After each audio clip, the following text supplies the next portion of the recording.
Hello everyone, ओम नमः शिवाय and welcome back to the channel. I hope कि आप सभी ठीक होंगे और अपना भी ध्यान रख रहे होंगे और आप सभी की तैयारी भी एकदम अच्छे से चल रही होगी।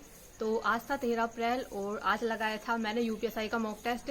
तो एक चीज तो आप सभी को पता होगा कि आरडब्ल्यूए पर जो यूपीएसआई के मॉक टेस्ट हट चुके थे ना, वो वापस से आ गए हैं। वो और आज से ही आए हैं, स्टार्ट हुए हैं 13 अप्रैल से, अभी से स्टार्ट हुए हैं यूपीएसआई के मॉक टेस्ट, उसके बाद यूपी पुलिस के मॉक टेस्ट और एसएससी जीडी के मॉक टेस्ट।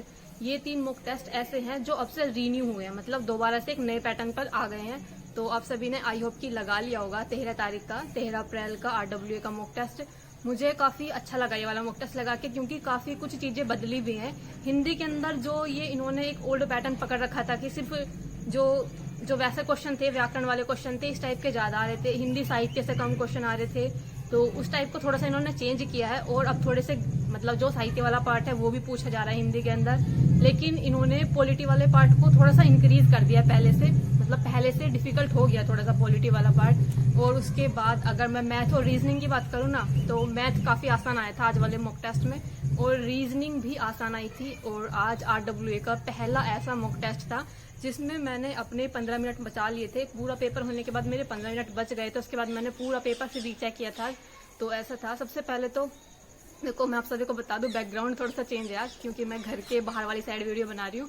तो इस तरह से ये था। और मॉक टेस्ट की अगर मैं बात करूँ ना, मैंने मॉर्निंग में ही अपना मॉक टेस्ट लगा लिया था, क्योंकि मेरा भांजा आया हुआ है तो वो थोड़ी सी शैतानियां करता है, जिस वजह से मैं थोड़ा सा डिस्टर्ब हो जाती हूँ। इसलिए मैंने सोचा कि अब तक ये सो रहा है तो मॉर्निंग में ही अपना मॉक टेस्ट कंप्लीट कर लेती हूँ। तो आई थिंक 9:30 बजे तक मेरा कंप्लीट हो गया था मॉक टेस्ट। तो इसलिए अगर आप रैंक देखोगे तो वो रैंक भी ना उसी अकॉर्डिंग आई होगी, क्योंकि इतनी सुबह सुबह ज्यादा बच्चों ने नहीं लगाया था मॉक टेस्ट। जिस टाइम पर मैंने लगाया था 2000 के करीब बच्चों ने उस टाइम तक लगा लिया था। इसे देखकर आपको एक तो ये चीज पता चलेगी कि देखो सभी लोग अपनी पढ़ाई के लिए बहुत ज्यादा अवेयर हैं कि इतनी सुबह सुबह, मतलब सुबह सुबह मॉक टेस्ट अपलोड होता है। जो भी संडे में होता है वो सुबह के टाइम अपलोड होता है। तो उस टाइम तक भी मतलब 8-9 बजे तक भी इतने सारे लोग मॉक टेस्ट लगा लेते हैं।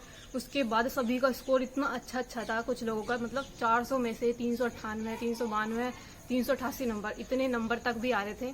तो ये सब था सभी। बाकी मैंने सब्जेक्ट बता दिया आप सभी को कि किस सब्जेक्ट में क्या क्या चीजें रही थी, क्या क्या स्कोर रहा। ओवरऑल अगर पूरा पेपर देखा जाए ना, तो थोड़ा सा पैटर्न चेंज हुआ है, लेकिन डिफिकल्ट नहीं हुआ। डिफिकल्ट सिर्फ पॉलिटी हुई है, जो कुछ ज्यादा ही डिफिकल्ट हो गई है, मुझे ऐसा लग रहा है। क्योंकि संविधान वाले पार्ट में बहुत कम क्वेश्चन बन पा रहे थे, जिसमें इन्होंने साइंस वाला पार्ट बहुत कम दिया। उसके बाद ज्योग्राफी से कोई क्वेश्चन नहीं आ रहा था। एक क्वेश्चन शायद सिर्फ यूपी से रिलेटेड था, जो बारासिंगा वाला क्वेश्चन था राजकीय पशु का। तो अभी बात करते हैं कि स्कोर की, क्या क्या स्कोर रहा। स्कोर से पहले एक बार देख लेते हैं कि कुछ क्वेश्चन जो थोड़े अटपटे से थे, जहां पर कुछ गलतियां हुई है, उसके बाद बात करेंगे स्कोर की। तैयारी चल रही है, आई होप कि आप सभी भी सही से तैयारी कर रहे होंगे। तो आज काफी सारे ऐसे क्वेश्चन थे जो मैंने रीजनिंग पे अभी बिल्कुल रिसेंटली जो चैप्टर्स कंप्लीट किए थे, जैसे कि कैलेंडर वाला चैप्टर हो गया। उसके बाद एक सिटिंग अरेंजमेंट का क्वेश्चन था, बिल्कुल डिट्टो वही क्वेश्चन आया जो मैंने अभी एक दिन पहले अपना जो पेपर सोल्व किए थे उसमें था, बिल्कुल एकदम सेम टू सेम वही क्वेश्चन था। तो ये होता है बेनिफिट जब आप मॉक टेस्ट लगाकर प्रैक्टिस करते हो या फिर बुक से भी प्रैक्टिस करते हो। तो सबसे पहले हिंदी से लेकर चलते हैं। देखो हिंदी के अंदर एक क्वेश्चन था कि गणपति चंद्र गुप्त ने हिंदी का प्रथम कवि किसे माना है। जहां तक मुझे याद था कि हिंदी का जो पहला कवि माना गया वो सरहप्पा को माना गया, इसलिए मैंने सरहप्पा ही लगाया था। लेकिन इन्होंने इसके अकॉर्डिंग माना है शालिभद्र सूरी को। तो ये वाला क्वेश्चन था। एक क्वेश्चन आया था कि हिंदी के अंदर ही था कि आने वाला क्षण लाल नजर आता है, रेखांकित शब्द का चयन पहचानना था। मतलब क्या है ये, मैंने लगाया था कि ये जो शब्द है क्षण जो है, ये सदैव एक वचन का शब्द है, लेकिन इन्होंने सिर्फ ये एक वचन माना है। तो एक बार प्लीज मुझे इसका बताना, इसका बहुवचन क्या बनेगा, क्योंकि क्षण का मुझे तो कोई नहीं लग रहा कि आप नॉर्मली बहुवचन बना पाओगे। तिर्यक बहुवचन बन जाएगा, लेकिन ऐसा नॉर्मल नहीं बन पाएगा। तो एक बार किसी को पता है तो प्लीज इसको बता देना।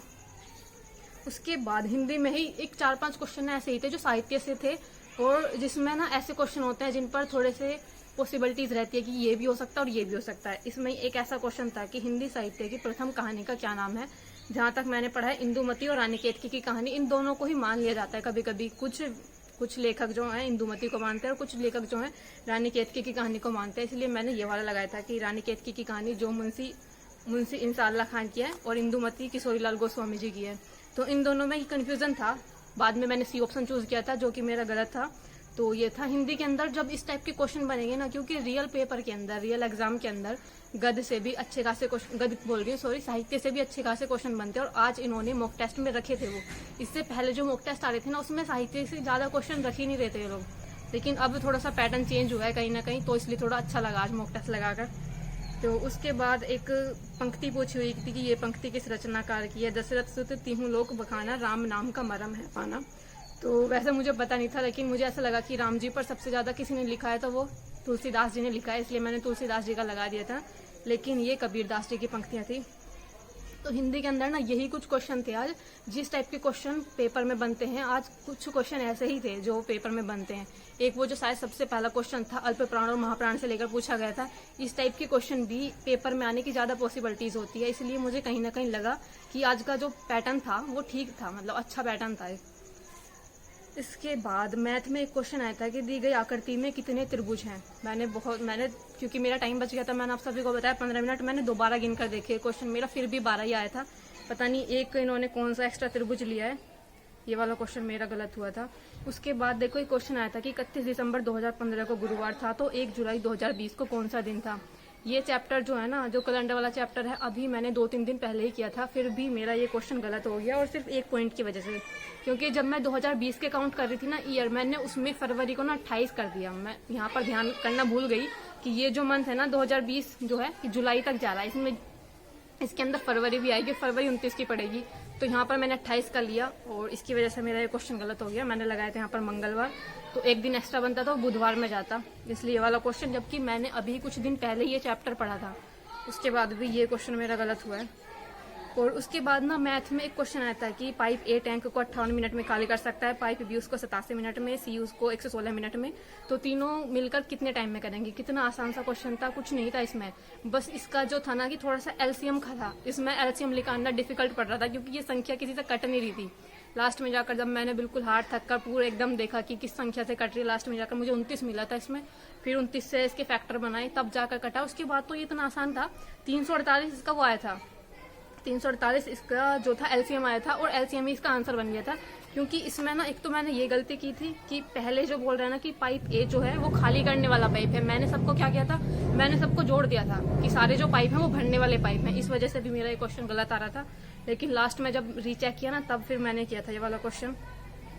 उसके बाद एक पासे का क्वेश्चन था रीजनिंग के अंदर कि एक पासे में प्रत्येक फलक पर इस प्रकार लिखा गया है। एक बार किसी को पता है तो इसको एक्सप्लेन कर देना प्लीज, क्योंकि मुझे तो इसमें सारे ही ठीक से लग रहे थे। बी, सी और डी, ये जो 3 ऑप्शन है ये बिल्कुल ठीक थे। असत्य पूछा हुआ था, फिर मैंने ए लगाया था, क्योंकि कोई भी जब पूरा पासा होता है उसमें 6 फलक होती हैं, तो ऐसा था कि एक फलक तो उसके अपोजिट होगी, बाकी जितनी भी होंगी वो उसकी निकट वाली होंगी, इसलिए थोड़ा सा पता नहीं इस क्वेश्चन में कंफ्यूजन था, तो इसलिए एक बार किसी को पता है तो एक्सप्लेन कर दो ना। उसके बाद देखो ये वाला क्वेश्चन था जो मैं कह रही थी कि मैंने एक दिन पहले पढ़ा था, बिल्कुल सेम वही क्वेश्चन था। कि ये क्वेश्चन था कि एक पंक्ति में सभी व्यक्ति उत्तर की ओर उन्मुख है, ए बी के बाएं से 10वें स्थान पर है जो एकदम दाहिनी ओर है, ए की बाईं ओर 3 व्यक्ति, पंक्ति में व्यक्तियों की कुल संख्या बतानी थी। इससे पहले ही मैंने कुछ दिन पहले ये चैप्टर कंप्लीट किया था, तब हुआ था ये वाला क्वेश्चन। तो इसके बाद अगर लास्ट क्वेश्चन बचता है जो कि था मैथ के अंदर था शायद या रीजनिंग के अंदर, कि निम्नलिखित आकृति में कितने वर्ग हैं ये बताना था हमें। तो ये वाला क्वेश्चन लास्ट में मेरा बिल्कुल ठीक हो गया था। वैसे मुझे उम्मीद नहीं थी कि जो भी इस तरह के क्वेश्चन होते हैं ना फिगर काउंटिंग के, क्योंकि आपने जो पहले देखा ना ट्रायंगल वाला जो क्वेश्चन था मेरा वो भी गलत हुआ था, लेकिन ये मेरा ठीक हो गया था। होपफुली मैंने निकाल दिया था इसका, क्योंकि मैंने पहले पूरे इसके जितने भी इसके अंदर वर्ग बनने थे वो निकाले, उसके बाद मैंने यहाँ पर जो 3 वर्ग इन्होंने हटाए हुए थे उनको माइनस किया था, इस तरह से हो गया था ये वाला क्वेश्चन। तो यही थे सभी चीजें, जो कुछ क्वेश्चन थे जो मुझे आप सभी से डिस्कस करने थे। और प्लीज मैंने जितने क्वेश्चन आप सभी से पूछे हैं उनको प्लीज अगर किसी को पता है तो एक्सप्लेन कर देना। बाकी अभी बात करते हैं मैथ के अंदर जो मेरा एक क्वेश्चन गलत हुआ था, आज मेरा हुआ था ये गलत। देखो किस वजह से हुआ था। आपने देखा होगा जब आप RWA पर कभी मॉक टेस्ट लगाते हो और कोई ऐसा क्वेश्चन आता है जिसमें डायग्राम होता है, जैसे कोई तालिका हो गई या फिर कोई पाई चार्ट हो गया, इस टाइप का अगर क्वेश्चन आता है ना वो ओपन ही नहीं होता बहुत देर तक। जैसे एक तो रीजनिंग के अंदर इनइक्वालिटी वाला क्वेश्चन था, मेरा ओपन ही नहीं हो रहा था, 1 मिनट मुझे वेट करते करते होगा कि कब ये ओपन होगा, मतलब क्लियर नहीं दिखता, बिल्कुल ब्लर सा दिखता है। ऐसे ये वाला क्वेश्चन था, ये ग्राफ का क्वेश्चन था, ये दिख ही नहीं रहा था। फिर मैंने एक बार इसको गैस करके सोचा कि शायद इतना लिखा होगा, इतना लिखा होगा, ऐसे ऐसे करके करने की कोशिश की थी लेकिन नहीं आया था। मैंने तभी इसका स्क्रीनशॉट भी लेकर रख लिया था, क्योंकि फिर कुछ लोगों को लगता है नहीं ऐसे ही बोल रही है। तो देखो ऐसा ऐसे ब्लर से दिखाई देता है ये, और उसके बाद फिर क्वेश्चन ही कैसे करोगे आप जब आपको दिख ही नहीं रहा है कि लिखा हुआ क्या है, तो क्वेश्चन करने का तो कुछ मतलब ही नहीं बनता। और फिलहाल सभी चीज़ें मैंने बता दी है, जिसमें हिंदी भी मुझे आसान लगी, मैथ और रीजनिंग भी काफ़ी आसान थे। मुझे सबसे ज़्यादा पॉलिटी बेकार लगी है, उसमें मेरा स्कोर भी बहुत बहुत ज़्यादा कम आया। मतलब 40 क्वेश्चन में से इतने कम क्वेश्चन का स्कोर होना बहुत ही ज़्यादा डिसअपॉइंटिंग है ये। तो सबसे पहले रीजनिंग की बात करते हैं। रीजनिंग में मेरे जो ठीक हुए हैं वो 35 क्वेश्चन ठीक है रीजनिंग में, 5 क्वेश्चन गलत हैं। 39 मिनट का इसको करने में टाइम लगा था। सही क्वेश्चन के लिए 39 मिनट और गलत क्वेश्चन के लिए 12 मिनट। ठीक है, तो ये था मेरा रीजनिंग वाले पार्ट का स्कोर। 35 क्वेश्चन ठीक थे, 5 क्वेश्चन गलत थे, 39 मिनट इसको करने में लगे थे। और उसके बाद मैथ की अगर मैं बात करूं तो मैथ्स में मेरे आज 39 क्वेश्चन ठीक थे, 1 क्वेश्चन गलत था और 40 मिनट के करीब इसको करने में लगे थे। ये 1 क्वेश्चन गलत वही था जो दिख नहीं रहा था, जो मैं अभी आपको लास्ट में दिखा दूंगी, वो पाई चार्ट वाला क्वेश्चन था। तो मैथ में आज 39 क्वेश्चन ठीक थे और 1 क्वेश्चन गलत था, 40 मिनट इसको करने में लगे थे। हिंदी में आज 36 क्वेश्चन मेरे ठीक थे और 4 क्वेश्चन गलत थे, 10 मिनट इसको करने में लगे थे। तो हिंदी आज मैंने बताया, यही कुछ क्वेश्चन थे जो मैंने स्टार्टिंग में आप सभी के साथ डिस्कस किए ना, यही थे कुछ क्वेश्चन जो मेरे गलत हुए थे। आज हिंदी ठीक थी। उसके बाद बात करते हैं बेसिक लॉ कॉन्स्टिट्यूशन वाले पार्ट की, संविधान वाले पार्ट की। इसमें मेरे सिर्फ 13 क्वेश्चन ठीक हैं और 27 क्वेश्चन गलत हैं। तो आप देख रहे हो इसका लेवल, पता नहीं ये पेपर ही ऐसा था या फिर मेरी ही कुछ ज्यादा गलतियां हुई है इसके अंदर, पॉलिटी वाले पार्ट के अंदर। लेकिन मेरे सिर्फ 13 क्वेश्चन ठीक हैं, 27 क्वेश्चन गलत हैं और 3 मिनट सही क्वेश्चन को करने में लगे हैं और 6 मिनट गलत क्वेश्चन को करने में लगे हैं। तो ये था संविधान वाले पार्ट का स्कोर। बाकी मैं आप सभी को दिखा देती हूँ। जिस टाइम पर मैंने मॉक टेस्ट लगाया था उस टाइम पर सबसे हाईएस्ट स्कोर 390 था किसी का, और सेकंड का 385 था और थर्ड का था 382। आप साइड में इधर देख भी सकते हो, मैं पिक्चर लगा दूंगी इसकी। तो देखो इतना स्कोर भी आता है, क्योंकि जब ये सुबह सुबह अगर किसी के 390 आ गए उसके बाद तो 400 भी आए होंगे ना किसी के, क्योंकि पूरा दिन था, फिर मॉक टेस्ट सभी ने लगाए होंगे। तो देखो इस तरह का स्कोर चल रहा है। बाकी अगर मैं अपनी बात करूँ कि मेरा स्कोर क्या रहा, तो मेरा स्कोर था 307.5 400 में से। रैंक थी मेरी 420 1720 में से, और परसेंटाइल मेरे 75 थे, जो कि बहुत ही कम है, क्योंकि जितने भी कमेंट आते हैं ज़्यादातर सबका यही रहता है कि दीदी परसेंटाइल को 90 प्लस करने की कोशिश करो। तो इसमें तो परसेंटाइल बहुत कम है, 75 ही रह गई हैं इसमें। तो 123 क्वेश्चन सही थे और 37 क्वेश्चन गलत थे। एक्यूरेसी थी 76.87, ये एक्यूरेसी थी। बाकी ये सभी क्वेश्चन थे। स्कोर मैंने आप सभी को बता दिया, रैंक भी बता दिया। परसेंटाइल 75 थे, स्कोर 307.5 था, रैंक 420 थी।